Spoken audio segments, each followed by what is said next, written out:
December 18th, 2023 at 5:33 p.m.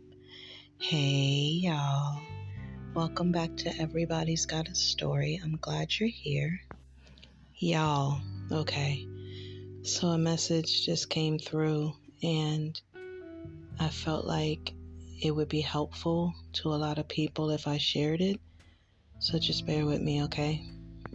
I feel I should title this episode Tolerance because I feel that I have a solution, for people to be able to handle pain. I'm not a doctor. I don't claim to be. And I'm not talking about pain where, people have to take medications for certain ailments and things like that. But I am talking about a pain that comes from mental misery. So, for instance, I use my personal experience. I have people who always tell me that they don't understand how I get through certain trials and tribulations in my life. They don't understand how I still look the way I look. Like I don't look like what I've been through or what I'm going through, right? And so it confuses a lot of people. There are some people, it's interesting because I have had some family members tell me that other family members have told them that they don't think that I'm suffering, that they don't think that I care about much, in regards to like horrible things that's happening around me. They don't think that I worry. They feel like I'm happy all the time. I'm great. I don't, care about anything that may be happening horrible around me. Like basically making it seem like I could give two shits about anything negative, right? And that I guess it just seems like everything is always great in my world, right? I find it interesting that people assume things like that. But on the other hand, that is also a testament to the fact that I don't burden people with my problems. It's testament to the fact that I'm doing a good job with handling the things that are negative in my life, right? And it's also a testament to the fact that I'm handling it so well that I don't look like what I've been through and what I'm going through, right? So kudos to me, right? Kudos to me. I guess my ancestors are proud of me. Shit, I'm proud of me, okay? However, although some people think that everything is great in my world, that's not necessarily the case. I just have a way of dealing with certain things, which is why I'm on here now talking to you guys about it, because I feel like, it can help you because it's helped me. Clearly, it's helped me, right? Because other people think that I am just 1000% dandy, right? So clearly what I'm doing is working. So I just had a thought. I'm like, okay, so that's like a scientist who is trying to experiment on a hypothesis or trying to experiment on a specific project, right? To see if A plus B is going to equal C, right? And then they do it and then they get the result and it's like, oh, it worked, right? So basically I'm feeling like a scientist now. So, what I have experimented on is the ending result of me coming out being good on the end, right? Because that's what people on the outside looking in think. So that's how you guys know that what I'm about to tell you can help you. I'm here to help, okay? With regards to pain and certain things in your life that you give a lot of worry and concern to, you guys must know this, and I'm pretty sure you've heard it before, that, if you give so much of your attention and focus to the bad things that's happening in your life, that eventually it can wear on your body physically. That's a very true thing. That's not bullshit, y'all. That is a very true thing. And that's why it is important to know your tolerance. Hence the reason why this episode is titled Tolerance. You have to know your level of tolerance so that you'll know how to control your pain. Okay? Listen up.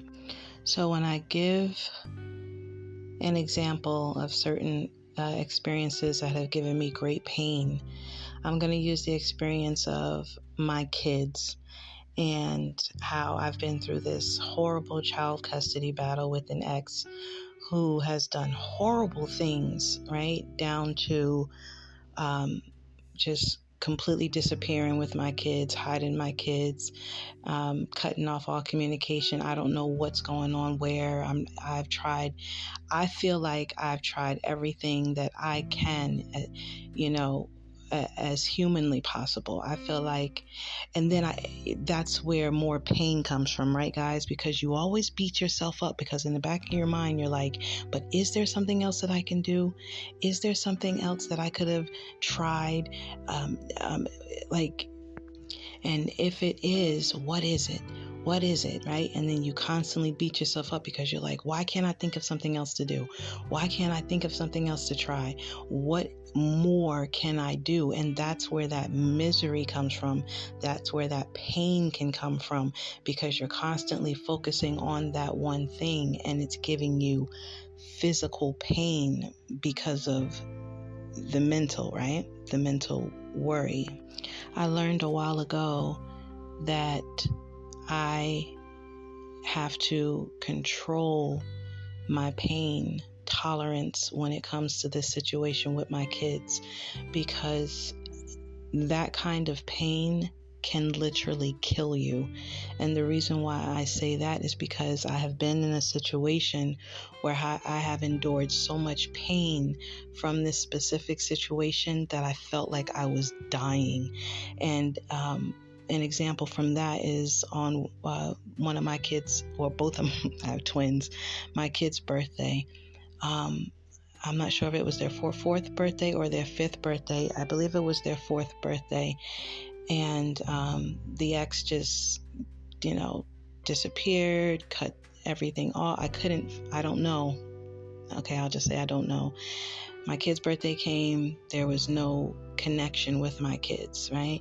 And for any mom who's had kids, your kids are everything to you. Those are your babies, right? Those are your baby cubs. You're the mama bear. And a person knows that, the way to really hurt you is to go through your kids. And so the fact that I didn't know where my kids were, I don't know where my kids are. The fact that I couldn't tell my kids happy birthday, I couldn't see my kids, I couldn't, that's a very painful experience. Actually, it was my kid's fifth birthday, because the fourth birthday, that's a completely different story. This will probably be in a book one day, I'm sure. But so it was my kid's fifth birthday. And so the fact that I couldn't get to my kids, I remember being in my car, and I was thinking about it so much that it started causing physical pains in my heart. In my heart, like I felt sharp pains throughout my chest. And my breathing got really limited. And I slumped down behind the wheel of my car, and I couldn't pull myself up. And I was like heaving. I was like, like I felt like I couldn't breathe properly, and my chest there was just such a massive pain in my chest. And I grabbed my heart, and I was like, okay, this is it. Like, this is gonna take me out. Like this, I'm literally about to die. Like that's how much pain I was in over the fact of I didn't know where my kids were. I couldn't say happy birthday to my kids. I couldn't see my kids. I don't know where, the pain was so great that it was about to kill me, y'all. And it was because my brain was constantly focused on my kids. Where are they? What's going on? Why is this person doing this to me? Why are they doing this to my kids? I've never done anything to this person to hurt them in this way. And on and on and on and on. And my brain is just going until it caused physical pain in my body. So from that very experience, y'all, I learned that there is but so much that I can think about with regards to my kids before it physically deteriorated me. Do you know what I mean? So now in my situation now, I am better equipped to handle the situation. I can talk about my kids. I can look at pictures of my kids now without like crying and like it was really bad before. Like I couldn't talk about them. I couldn't look at pictures of them. It was a really, really bad mess. I've gotten a lot better now, but I think part of that is the fact that I accepted who this person is to me. Like in regards to the ex, I accepted who the person is. I accepted that this person is going to do what they're going to do. I accepted that there's nothing that I can do to change this person because that person has to change themselves. Like there's certain things that you have to come into acceptance with. A lot of times people drive themselves crazy because they're always trying to change other people. They're trying to make them be a certain way. They're trying to make them do this. They're trying to make them say that. They want them to da-da-da-da-da. You know what I mean? It's just like you're going to drive yourself fucking crazy like thinking that way or even trying to do those kinds of things, right? Because people are people and they're going to do what they want to do. And you just have to be accepting of the fact of who they are. When they show you who they are, believe them, right? You've heard that saying before too, right? So that's one thing that you can do to limit your pain. You can stop being in denial about who people are to you in your life. Another thing you can do is you can work on the issue as much as you can. If you're working on something that's very painful, like for me, for instance, right, when I'm constantly doing filing court paperwork, right? Because every 3 months I'm filing motions to the court, I'm filing paperwork every 3 months, y'all. I don't miss a beat every 3 months, because if you don't file paperwork every 3 months, like the information goes out of the system and it can be forgotten, right? Like the court can literally just ignore it because nothing new is coming through the system. So I'm filing paperwork every 3 months, and I've been doing this for a while now to keep the paperwork relevant, to keep the case relevant, to keep the situation at the forefront. But in doing that every 3 months, it's like literally reliving the moments of everything that has happened to you, that has happened to your kids, that has happened, right, over the years. It's literally reliving it. So that is a very painful thing to have to do every 3 months. So I literally have to prepare myself mentally and physically to do it. Like I can't just say, okay, yeah, let me just do this real quick. No. I have to mentally say, okay, this day, this time, I'm going to put time aside. And sometimes that day and time can come, y'all, and it could be too much still. It could be too much still. And I'll just hold off and say, okay, I'll see how I feel the next day. It's very important to not push yourself, to not pressure yourself. It is very important to just go with the flow when it comes to painful situations, because if you force yourself, you can do damage to yourself, okay? Another thing, y'all, is in painful situations, you have to know mentally that it's going to get better. You know that life isn't always horrible. You know what? Let me take that back real quick. Life isn't horrible. People make life horrible. Okay? All right? That's why there's a saying called man-made obstacles, because man makes the obstacles that are in your way. If you think about it, if you're ever going through anything crazy in life, with things just happen to you that are negative, that are not nice, it's like, look, that is a man-made problem. You know what I'm saying? There's somebody that's putting a roadblock in your way to your success, and it happens all the time. It happens all the time. So life isn't horrible. Life is great. Life is great. Life is life, right? So, but you have to know that it's not always going to be horrible, right? So you kind of have to adopt a mindset that things are going to get better. I know it's easier said than done, y'all. I know that.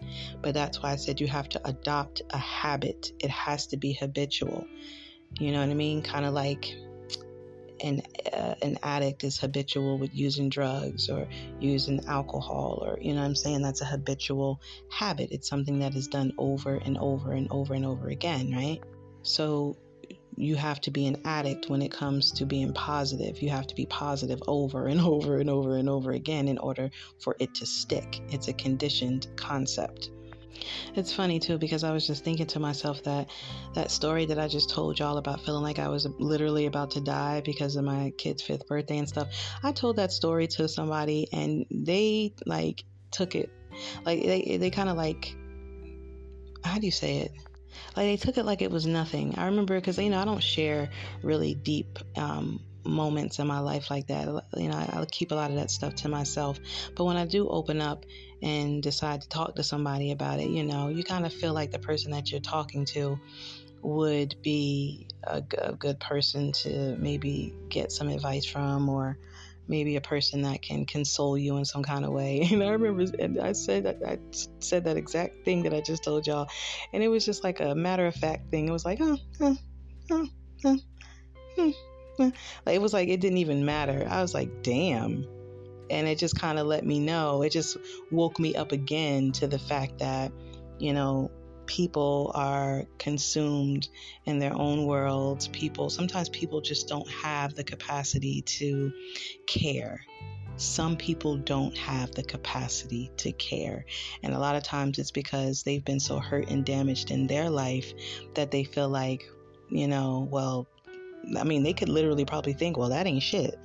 You have no idea what kind of pain I've been through in my life, because they start comparing themselves to you, or they start thinking about their own problems over yours instead of giving you compassion and care in the moment when you're in need. They just ought to, it could be a selfish act, but it is what it is. People are people, right?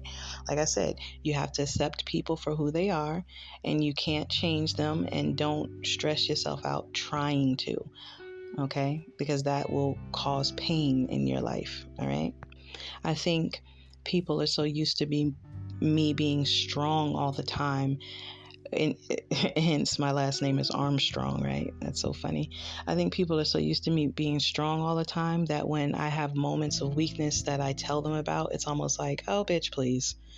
Like, literally, it feels like that. It feels like, oh, whatever, you're good. You're not going through anything, because I'm so strong about how I handle it. But it's like, there are moments when I have my, crying fits, or there are moments when everybody has their moments when they go through something. But just because you didn't see that doesn't mean that it didn't happen. Just because I chose to not burden you with it, because a lot of people feel like you're only going through something if you come to them screaming and crying and falling out and, maybe ending up in a hospital somewhere, or, on the street somewhere, just losing your mind, like some people feel like you have to look like that. Like, that's the picture of despair. That's the picture of despair. My picture is not the picture of despair to people. They look at me and they're like, oh, she's fucking great. That's not despair. There's no despair anywhere on her face, right? And I get it. People are conditioned to thinking what they think, and it is what it is. But I'm here today to help you understand that there is a way to handle your pain. And a way to handle your pain is knowing how much pain you can tolerate. And just because you can tolerate it doesn't mean that you are to hit that level of tolerance every single time. Do you know what I'm saying? You have to know your body well enough to know how much you can handle. If you start feeling pain shooting through your heart, if you start feeling stabbings in your chest, if you start feeling like you can't breathe, if you start feeling sluggish and tired, if you start having these symptoms that are not normal symptoms, okay?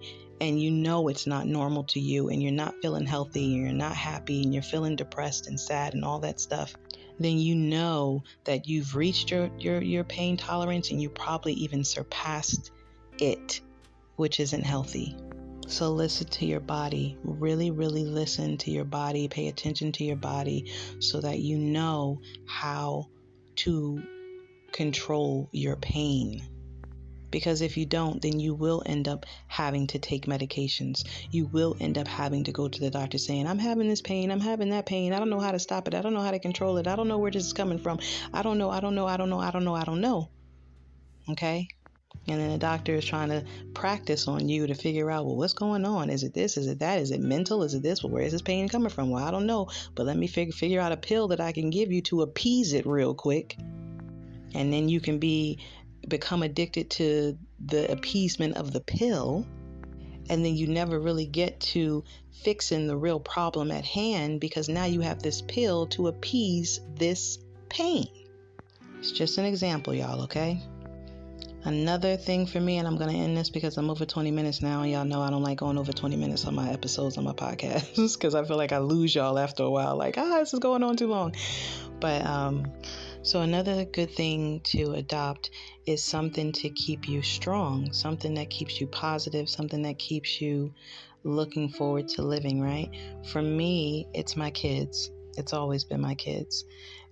So for me personally, I know that if I let myself go, that will leave my kids to the winds, right? It will leave the door open for any and everybody to be able to do anything to my kids. Because if I deteriorate and allow all the mental craziness to get to me to the point where it messes up my body physically, it messes up my mind mentally, I can end up in the hospital, I can end up in a grave, like all kinds of things. I just know that my kids won't be good. So I keep myself strong and keep myself healthy and positive and mentally sound, sane by knowing that I have to keep myself together for my kids. Yes, I'm doing it for me too, right? Because I got to be progressive. I got to move forward and do the things that I need to do in order to take care of myself so that I can take care of my kids. But I need to take care of myself for my kids. Do you understand what I'm saying? So that is where I draw a lot of strength too. I'm a mom, I'm a mom, and my babies mean everything to me. And I hope to have more kids in the future. I really do. I love kids. I love babies. I do. And I have a feeling that I'm going to be, I have a feeling that God is going to bless me with being able to birth more babies in the future. I just feel that. So, and I stay positive in knowing that my current babies will come back to me, and I stay positive. I just try to think positive things, because I just noticed that if I let my mind go to negative situations because I know the person and the people that I'm dealing with, it just will not be good, right? It just will not be good. So I hope you guys could draw the lesson from this message. I really do hope that everything that I've said thus far is something that can be really helpful to you, because I can go on and on and on about this, y'all. It'll probably be another book or something, right? Because I really want to be able to help people to understand how they can deal with certain things in their life, how to adopt a certain kind of mental mastery in order to be able to stay progressive and stay positive. And because A lot of people are battling themselves in this life, and with them battling themselves, and they in turn battle other people around them who aren't doing anything to them but existing. But in their mind, they think that person is doing something to them, so they spew all their venom and hatred and onto the person next to them instead of dealing with their own inner issues inside of them, right? So I'm just trying to help people to understand that. All right, I'm going to end it here. Until the next one, y'all. Thank you for listening to Everybody's Got a Story. Your feedback and comments are welcome. And as usual, I will speak to you in the next episode. Okay? Bye.